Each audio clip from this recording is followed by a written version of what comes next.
Comment enregistrer une facture d'achat? Prenons l'exemple de cette facture. Pour la saisir, cliquez sur Achat, ensuite Facture, ensuite cliquez sur Ajouter.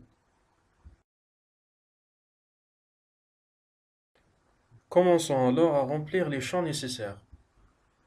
Cochez la case Timbre fiscal en cas où l'acquisition était réglée en espèces.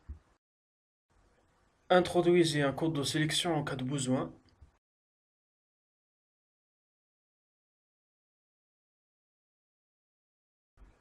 Le numéro il est généré automatiquement mais vous pouvez le modifier.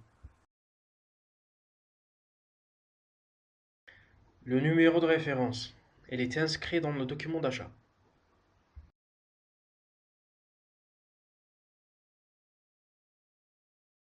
La date de l'enregistrement de l'achat. Ce champ est affecté automatiquement par la date du jour. La date du document d'achat.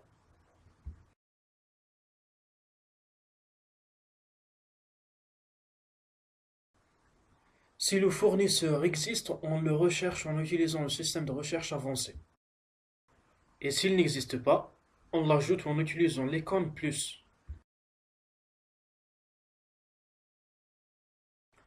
Ensuite, cliquez sur Valider. Le détail de la facture s'ouvre et la fenêtre de recherche d'articles s'affiche. Afin de rechercher les articles achetés en utilisant le système de recherche avancé. Alors, on saisit les articles de la facture un par un, en commençant par le premier article.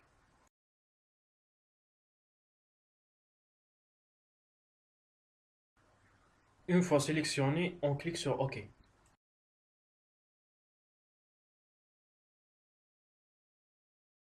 Après la sélection de l'article, l'étape suivante, c'est la saisie de la quantité et du prix d'achat.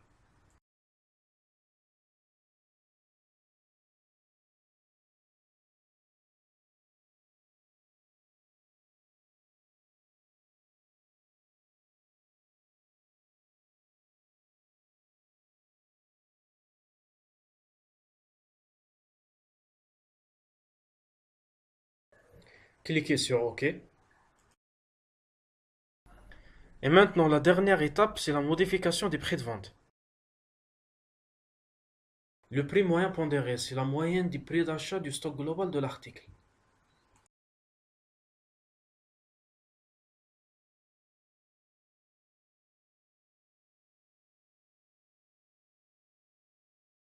On choisit la base de calcul du prix de vente, le prix moyen pondéré, le nouveau prix d'achat, ou bien l'ancien prix qui est l'avant-dernier prix d'achat.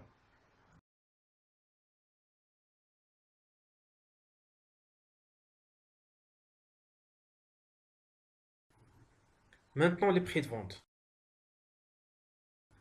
Ces prix-là sont les prix de vente actuels.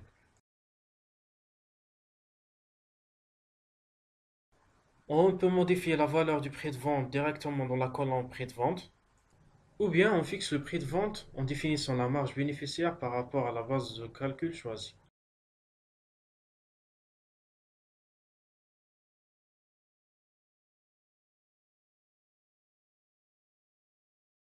On peut fixer la marge bénéficiaire en valeur ou en pourcentage, en cochant sur la case correspondante.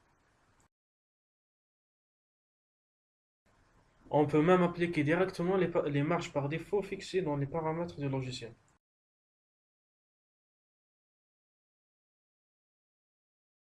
Une fois les prix de vente fixés, on les valide en utilisant le bouton Valider. Voilà, le premier article est ajouté. Maintenant, on passe au deuxième.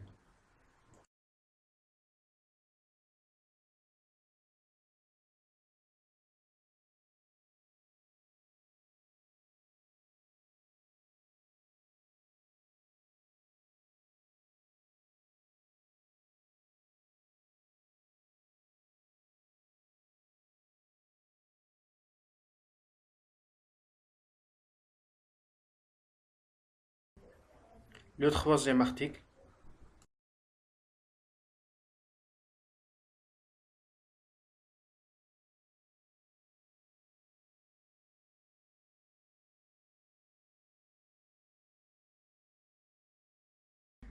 L'article numéro 4 n'existe pas encore dans ma base.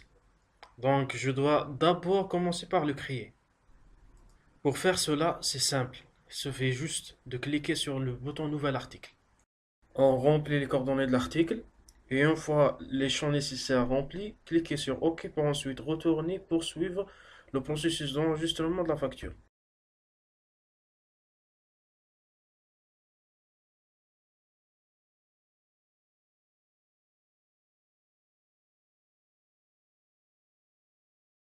Maintenant le cinquième, qui est le dernier article.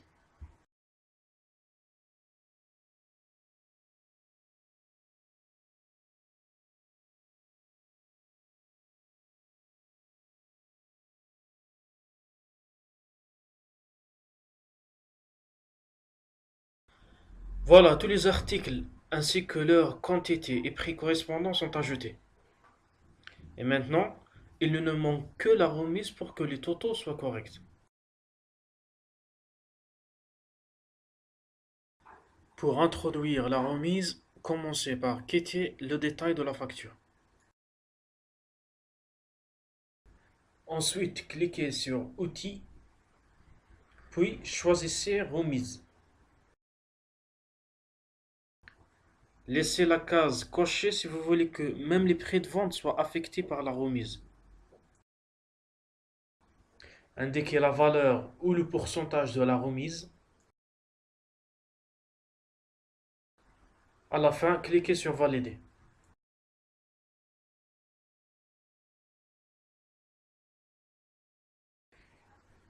Voilà, tout est réglé et l'enregistrement s'est fait. Donc, vous pouvez vérifier les totaux de la facture pour s'assurer qu'il n'existe aucune erreur.